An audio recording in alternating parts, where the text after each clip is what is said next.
या आपण आजच्या भक्तीला सुरुवात करूया. आपण प्रार्थना करू. हे आमच्या स्वर्गातील सर्व समर्थ थोर आणि पवित्र स्नेहाश परमेश्वरा, आजची सर्व भक्ती, आराधना, प्रार्थना, गीत गायन, संदेश आम्ही तुझ्या हाती सोपवतो. तुझं गौरव तो आम्हाद्वारे करून घे प्रभूजी, आणि काय चुकल्यास तो आम्हाला क्षमा कर. आमचा धन्यता आणणारा प्रभू श्री ख्रिस्त याच्याद्वारे मागतो नाही बापा, आमेन. आपण गीत क्रमांक 245 ही गाऊया, देवाची स्तुती करूया. गीत क्रमांक 245. पतिताये चल शुची व्हायाला, प्रभु येशू पदास धरी, अध सिंधू मधुनी तरायाला, प्रभु येशू कृपाच तरी. प्रभुच्या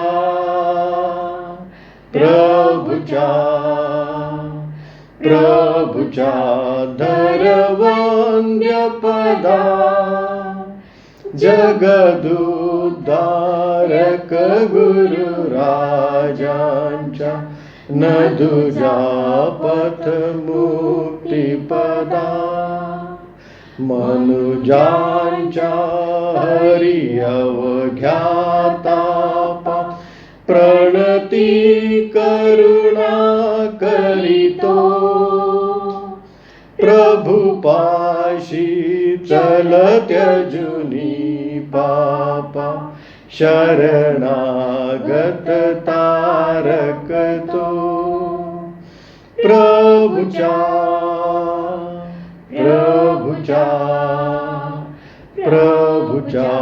धरवंद्य पदा, जगदुद्धारक गुरु राजांच्या, नदुजा पथ मुक्ती पदा. शुभवर्तमान वाचन. संत लुकाने लिहिलेल्या शुभवर्तमानामध्ये 8व्या अध्यायात शुभवर्तमान लिहिले आहे. त्याच्या 22व्या ओळीपासून पवित्र शुभवर्तमानास प्रारंभ होतो. येशू वादळ शांत करतो. नंतर त्या दिवसात एकदा असे झाले की तो आपल्या शिष्यांसह मछवात गेला आणि आपण सरोवराच्या पलीकडे जाऊ असे त्यांना म्हणाला. तेव्हा त्यांनी मचवा सोडला. नंतर ते हकारून जात असता तो झोपी गेला. मग सरोवरात मोठे वादळ सुटून मछव्यात पाणी भरू लागले व ते धोक्यात होते. तेव्हा ते त्याच्याजवळ येऊन त्याला जागे करून म्हणाले, गुरुजी गुरुजी, बुडालो. तेव्हा त्याने उठून वाऱ्यास व पाण्याच्या कल्लोळाला धमकावले आणि ते बंद होऊन निवांत झाले. तेव्हा त्याने त्यांना म्हटले, तुमचा विश्वास कुठे आहे? ते भयभीत होऊन विस्मित झाले व एकमेकांना म्हणाले, हा आहे तरी कोण? कारण वारे व पाणी यांना देखील हा आज्ञा करतो व ते त्याचे ऐकतात. हे प्रभू श्री ख्रिस्ताचे शुभवर्तमान आहे.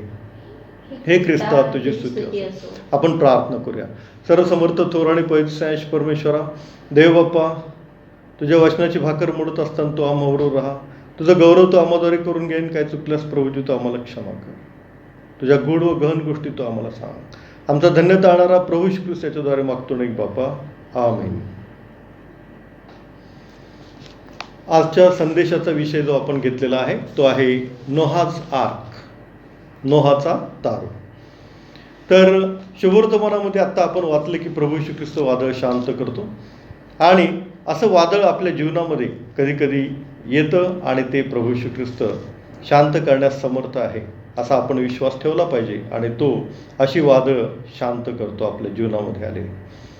उत्पत्ती 6व्या अध्याय आणि 9व्या वचनामध्ये असं म्हटलेलं आहे की नोहा हा धार्मिक होता, सात्विक होता आणि तो देवासमागमी राहत असे.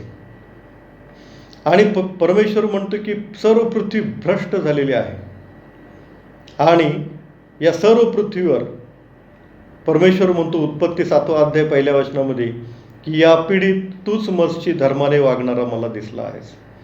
म्हणजे नीतिमान, धार्मिक आणि सात्विक असा जो नोहा हा एक मनुष्य होता, त्याला परमेश्वराने निवडलं, त्याच्या कुटुंबाला निवडलं. आणि परमेश्वराने सर्व पृथ्वीवरची सर्व उत्पत्ती जलप्रलयाने, सर्व जीवसृष्टी जलप्रलयाने नष्ट केली. आणि त्यामध्ये परमेश्वराने फक्त नोहा याला वाचवलं, त्याच्या कुटुंबियांना वाचवलं. त्या तारवामध्ये फक्त नोहा आणि त्याचं कुटुंब होतं, म्हणजे 8 लोक होते. नोहा, त्याची पत्नी, त्याची 3 मुलं आणि त्याच्या 3 सुना, असे 8 लोक त्या नोहाच्या तारवामध्ये परमेश्वराने वाचवले. तर आजच्या संदेशामध्ये आपण 4 मुद्दे पाहणार आहोत. पहिला मुद्दा असा की नोहाचे पेशन्स किंवा नोहाचा धीर.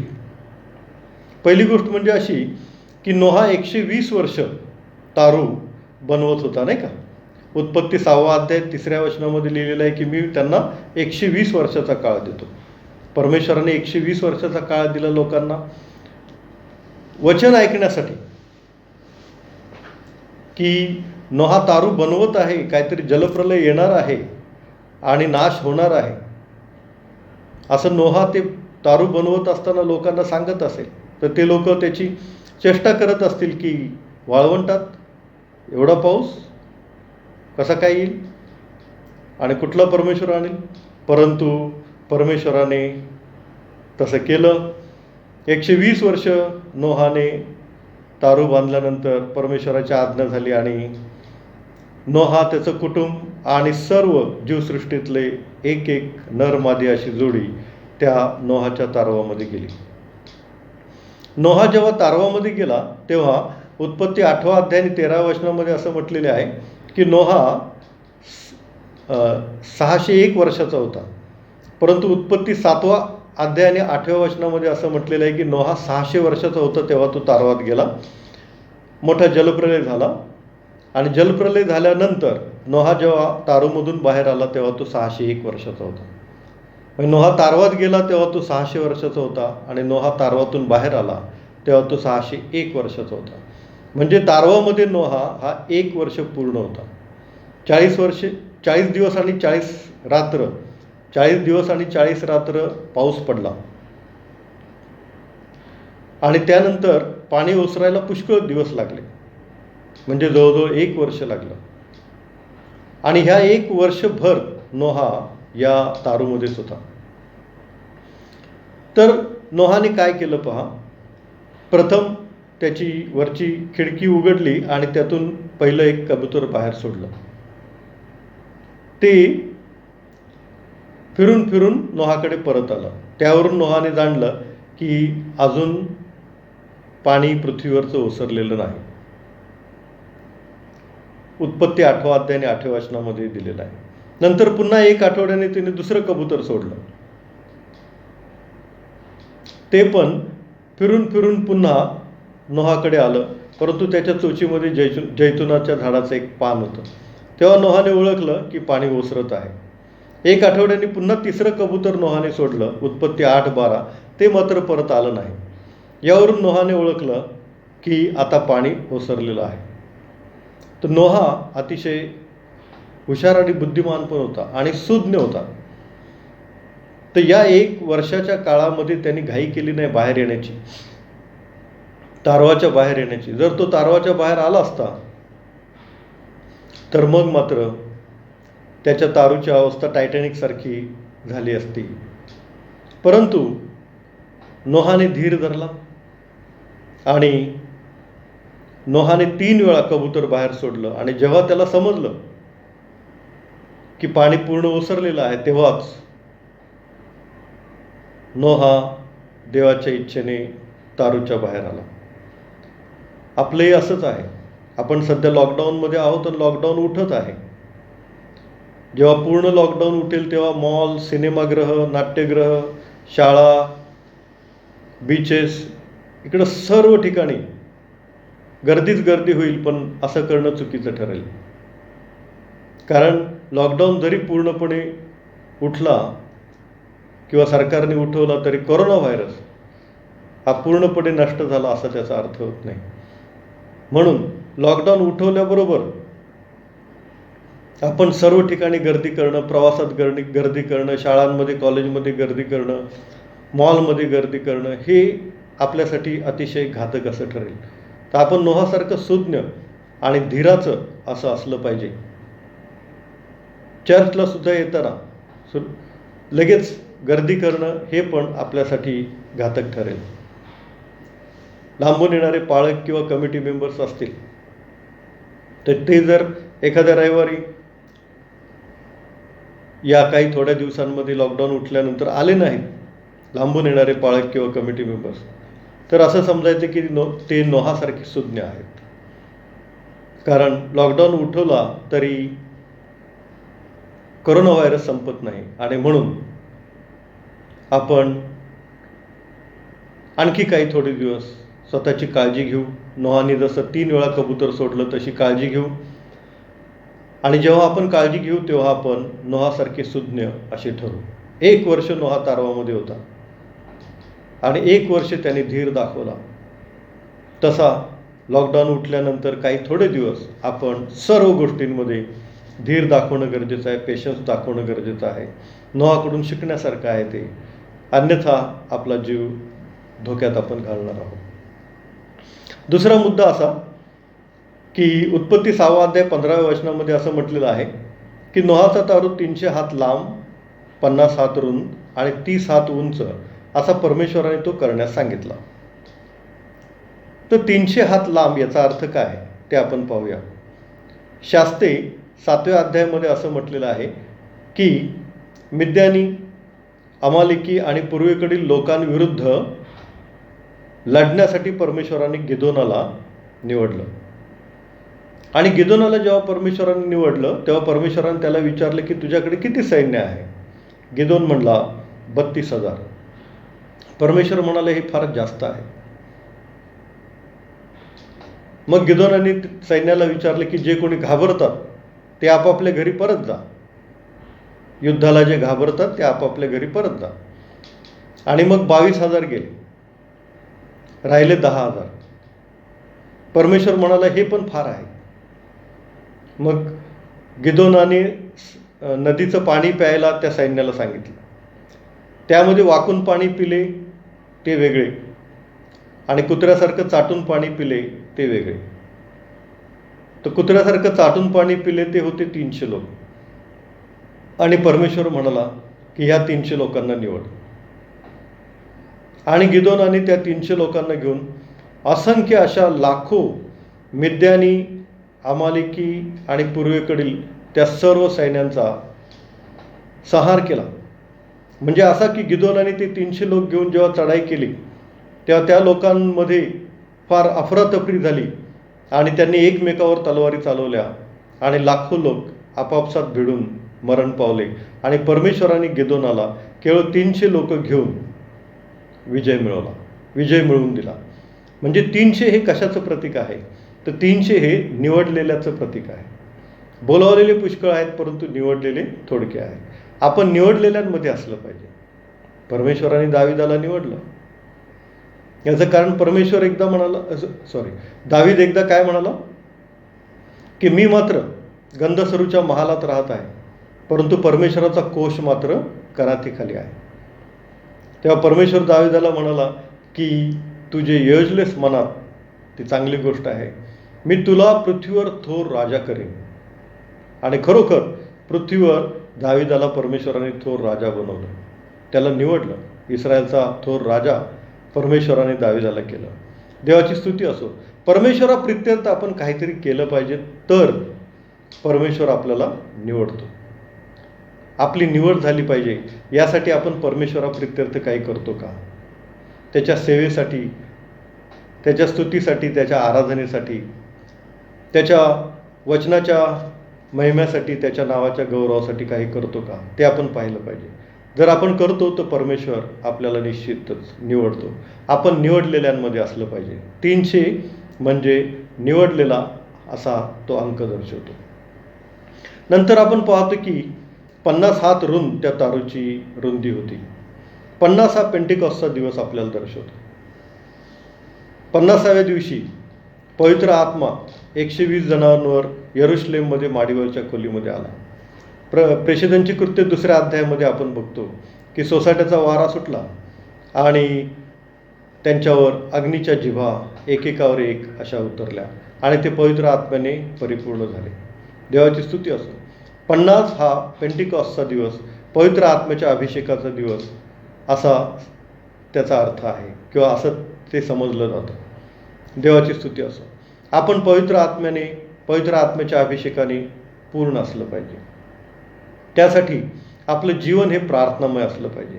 120 जण प्रार्थना करण्यात जसे तत्पर होते तसं आपणही प्रार्थना करण्यामध्ये तत्पर असलं पाहिजे. लूक 3 अध्याय 21-22 वचनामध्ये पण असं दिलेलं आहे की प्रभू येशू ख्रिस्त बाप्तिस्मा घेऊन प्रार्थना करत असता असे झाले की आकाश उघडले आणि देवाचा आत्मा कबूतर रूपाने त्याच्यावर उतरला आणि अशी वाणी झाली की हा माझा परमप्रिय पुत्र आहे, याचविषयी मी संतुष्ट आहे, याचे तुम्ही ऐका. बाप्तिस्मा घेऊन प्रार्थना करत असता असे झाले की, म्हणजे प्रार्थनामय जीवन हे अतिशय महत्त्वाचं आहे. तेव्हा आपल्याला पवित्र आत्म्याचा अभिषेक होतो. म्हणून आपलं जीवन पवित्र आत्म्याच्या अभिषेकासाठी प्रार्थनामय असलं पाहिजे.